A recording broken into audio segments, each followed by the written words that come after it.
मेरा नाम कामनी है। मेरे पापा की अच्छी आमदनी होने की वजह से ही हम महंगे शहर में रह रहे थे। मेरे अलावा मेरा भाई और भाभी, मेरी सारी फैमिली पढ़ी लिखी है और अमीर है। शुरू से ही हमारे गरीब ही नहीं देखी, गाड़ी नौकर चाकर हमारे पास सब रहे हैं। हमारी हर खुशी पे घर की पार्टी होना मामूली सी बात है। मेरा दाखिला शहर के महंगे स्कूल में करवाया गया। मेरा भाई भी उसी स्कूल में पढ़ता था। मैं अपनी पढ़ाई के शुरू से ही तेज थी और हम दोनों भाई बहन पहली पोजीशन पे हासिल करते थे।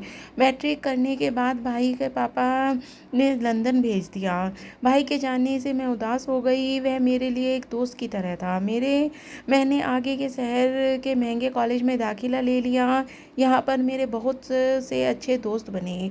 मुझे कभी दोस्त बनाने में दो नहीं करनी पड़ी। लोग खुद ही आकर दोस्ती का ऑफ़र करते थे। मैं हमेशा से पार्टी करने और अच्छे कपड़े पहनने की शौकीन थी। मैं बहुत खूबसूरत थी। मैं हमेशा ब्रांडेड कपड़ा पहना करती थी। मेरे हद से ज़्यादा खूबसूरत होने की वजह से मेरी कम उम्र में ही इतने हाई क्लास लोगों के रिश्ते आने लगे। मेरे माँ पापा इस मामले में जल्दी से राज़ी नहीं थे। उन्होंने सबको कह दिया कि जब तक पढ़ाई पूरी नहीं हो जाती हम अपनी कामनी का रिश्ता नहीं करेंगे। पढ़ाई होने के बाद खुद ब खुद रिश्ता ढूंढकर यह फ़र्ज़ भी अदा कर देंगे। वक्त के साथ साथ मैंने यूनिवर्सिटी में दाखिला ले लिया। मैं आर्ट्स पढ़ना चाहती थी, लेकिन मेरे पापा ने मेरा दाखिला बिजनेस में करवा दिया। यूं ही पढ़ाई का सफ़र ख़त्म हुआ और फिर जॉब शुरू कर दी। जॉब करने मुझे पसंद था और पापा ने भी कोई एतराज़ नहीं किया था। वहाँ का की महीना सैलरी से ज़्यादा महंगा तो मेरे कपड़े होते थे। सभी लोग मुझे बड़ा गौर से देखा करते थे। यह जॉब सिर्फ शौकिया तौर पर कर रही थी। मुझे पैसों की ज़रूरत नहीं थी। मेरे ऑफिस में कुछ लोग मिडिल क्लास घराने से भी थे, जिनकी तनख्वाह में से मुश्किल से गुजारा हुआ करता था। मैंने पापा की इजाज़त लेकर घर में एक छोटी सी पार्टी रखी, सबके लिए तोहफे लिए ताकि किसी को मेरी गिफ्ट देना एहसास न पड़े। मेरे पापा ने पार्टी में वैसे तो कोई दिक्कत नहीं थी। हमारे घर में आए दिन रोज़ कोई ना कोई छोटी मोटी पार्टी होती रहती थी। मेरे घर में पवन भी आया था। वह बहुत मिडिल क्लास लड़का था। मुझे शुरू से ही अच्छा लगता था। वजह उसका हंसमुख मैं ले आज था, जो हर वक्त कोई ना कोई जोक सुनाकर सबको हंसाता रहता। पता नहीं क्यों मैं उससे दिलचस्पी लेने लगी। आज की पार्टी का अंजाम को पहुंची। मैंने गिफ्ट देने के बहुत इनकारी हुआ, लेकिन मैंने कहा कि मैं नाराज़ हो जाऊंगी। वो तो उसने फ़ौरन ले लिया और आगे बोला कि बदले में उसे ऑफिस में मेरे लिए कॉफ़ी पीनी होगी। मैं खुशी से मान गई। मेरे पापा ने मुझे दोबारा आने की ऑफ़र भी की। उसके घर में माँ, एक भाई और एक जो गांव में रहता था।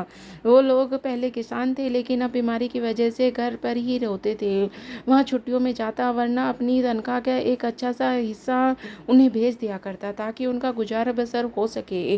बड़ा बेटे होने की वजह से कंधों पर सारी जिम्मेदारियां थी। मैंने उसे कहा कि तुम्हें शॉपिंग करवाती हूँ। मेरी बात का मजाक में टाल गया। मैंने भी फोर्स नहीं किया, लेकिन उसकी सालगिरह पर मैंने उसे बहुत से गिफ्ट दिए।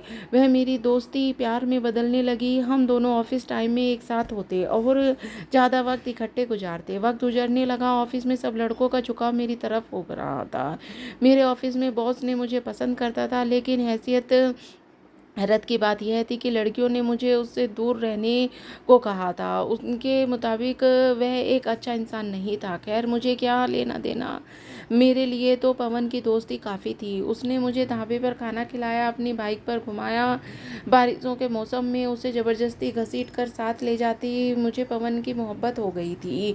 मैं पार्टी में जाने और घूमने फिरने के बजाय घर में उसी के साथ टाइम स्पेंड करती बात करती। हमारे दरमियान रोमांटिक शायरी की बात होने लगी।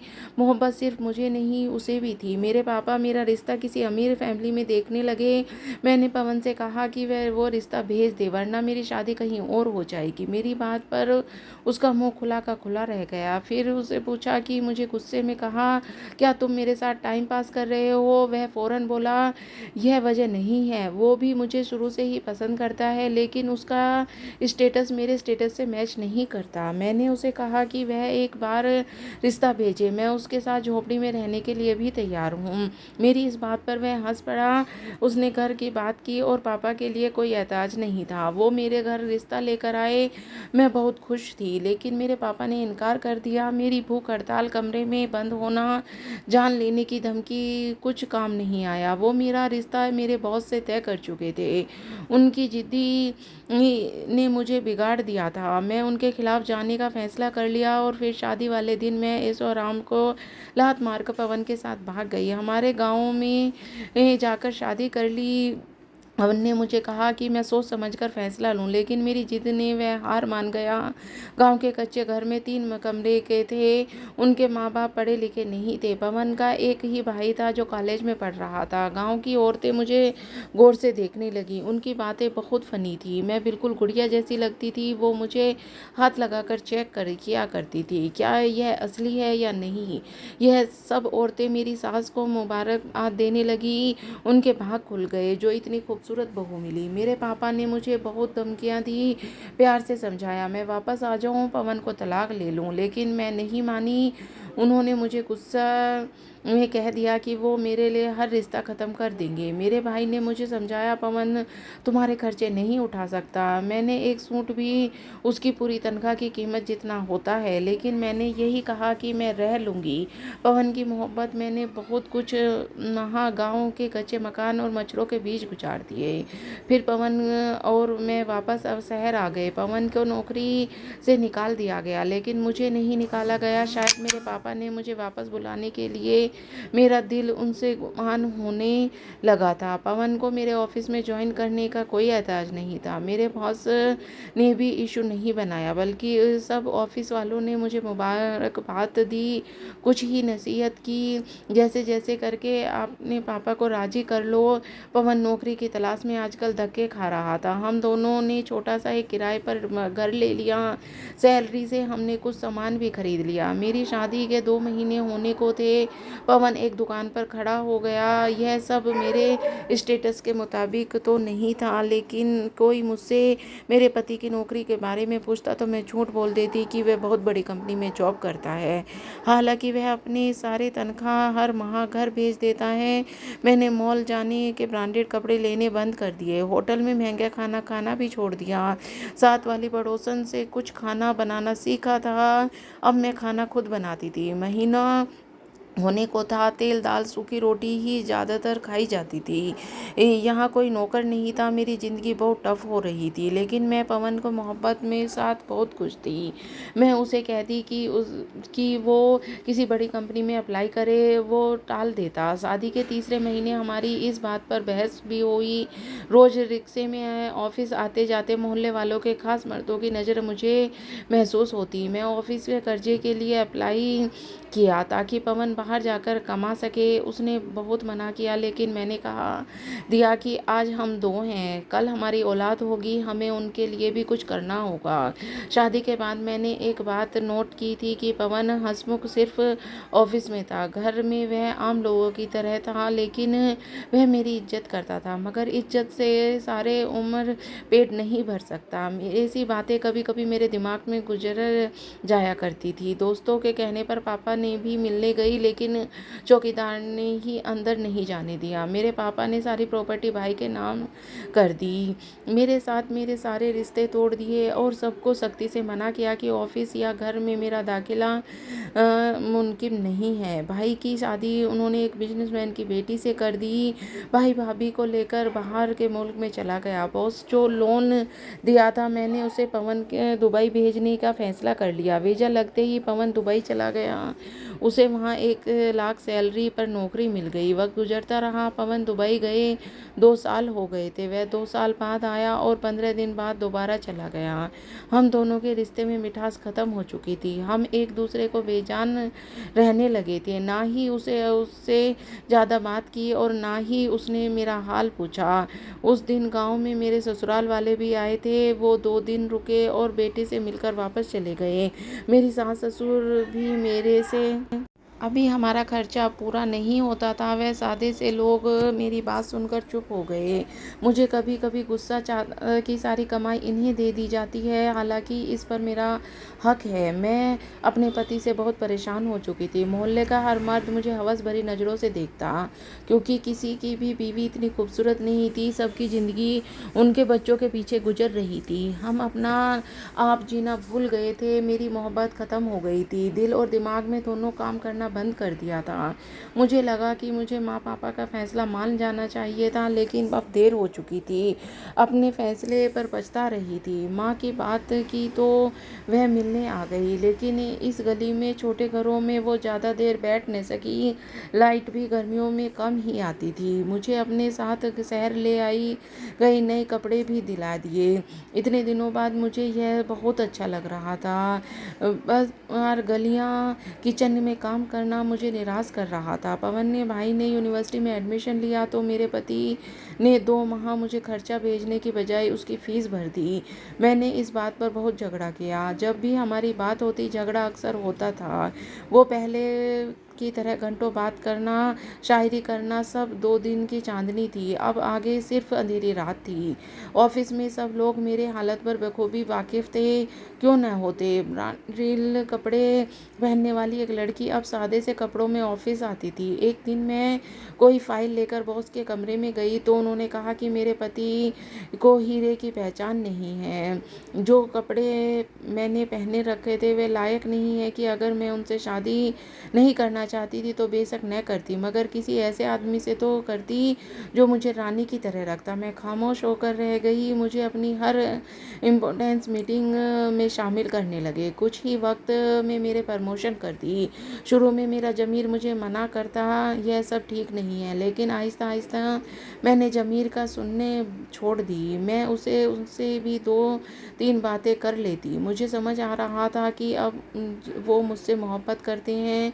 एक दिन वह मुझे डायमंड शॉप पर ले गए। मैंने इनकार के बावजूद भी उन्होंने मुझे महंगा डायमंड सेट गिफ्ट किया। फिर यह मालूम बन गया कि मैं महीनों तक अपने पति से कॉल करती और बात करती तो थोड़ी बात करके कॉल बंद कर दिया करती। ज़्यादातर बॉस के साथ फ़ोन पर लगी रहती। मेरा बदला रवैया मैंने पति को महसूस किया और शायद मैं उसे पैसे भेजने की वजह से अब तक नाराज़ हूँ। मेरे पति गए अब 4 साल होने को थे और 1 साल हो गया था मेरे बॉस के दरमियान चलते चक्कर को। अब ऑफिस में हम पर शक होने लगा था। सब मुझे अजीब नज़रों से देखते, लेकिन मुझे कोई फ़र्क नहीं। यकीनन वो सब लड़कियां मुझसे जलती थी। तभी आज कैफ़े में बुलाकर बॉस ने कहा कि मैं अपने पति को तलाक ले लूं ताकि वो मुझसे शादी कर लें। मैं भी राज़ी हो गई। बॉस के साथ मैं एक फ्लैट में रहने लगी। उन्होंने मुझे एक नौकरानी भी रख कर दी। मोहब्बत वाकई ना अफ़सोस भी होता है जिसका भूत उतर गया। फिर मैंने शाम को फ़ोन पर पति से तलाक की बात किया। पहले तो उसे परेशान हुआ, वापस आने का बोला, लेकिन मैंने मानी और वजह पूछने लगा तो तंग आ गई हूँ।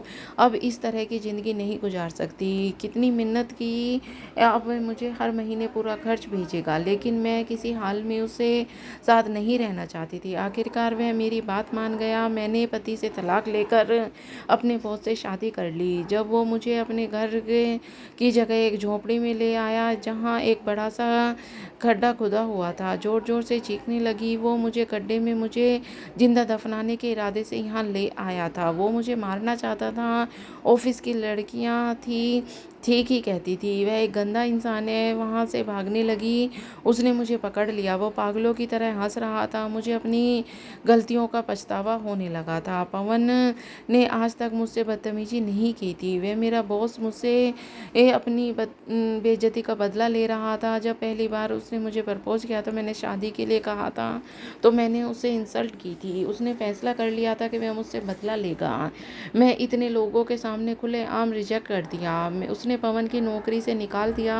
जब वो कहीं भी नौकरी करने जाता तो बॉस पहले से ही वहाँ के बॉस से बात करके उसे वहाँ से निकलवा देता। फिर मुझे लोन देना भी उसकी एक चाल थी ताकि बाद में वो मुझे जाल में फंसा सके। मैं दौलत और महंगे गिफ्ट देखते ही उसकी तरफ चल पड़ी और अपना सब कुछ सौंप दिया। मैं वहाँ से अपने आप को छुड़वा कर भागी, पता नहीं वो मुझे किधर ले आया था। मैं सड़क पर अंधाधुंध भागती जा रही थी। एक ट्रक ने टक्कर मार दी और मैं थोड़ी जिंदगी चाहती थी ताकि उससे अपनी गलती की माफ़ी मांग सकूं। मुझे बस पवन से माफ़ी मांगनी थी। 2 महीने बाद मुझे हॉस्पिटल में होश आया। रोड से कुछ लोगों ने मुझे उठाकर अस्पताल पहुंचा दिया था। मैं 2 महीने में कोमा में थी। मेरे होश में आते ही पुलिस आई और मैंने अपना बयान लिखवाया। यह सब मेरी हालत देखकर हैरान थे। मुझे मारता हुआ देखकर मेरे माँ पापा ने भी मुझे माफ़ कर दिया। मैं एक्सीडेंट की वजह से दोनों टांगें गंवा चुकी थी। पापा ने यह सब मालूम कराया कि कहीं मेरा इलाज हो सके, लेकिन मुझे अब सारी ज़िंदगी यूं ही रहना था। 1 महीना अस्पताल में रहने के बाद मैं घर आ गई। मैंने आते ही माँ पापा को सारी हकीकत बता दी। वो खफा हुए। इतने बड़े फैसले में खुद को लेने लगी थी। पहली गलती के बाद मैंने दूसरी गलती उनसे भी बड़ी करी। बॉस से मैंने तलाक मांगी और मुझे तलाक देने पर राजी नहीं था।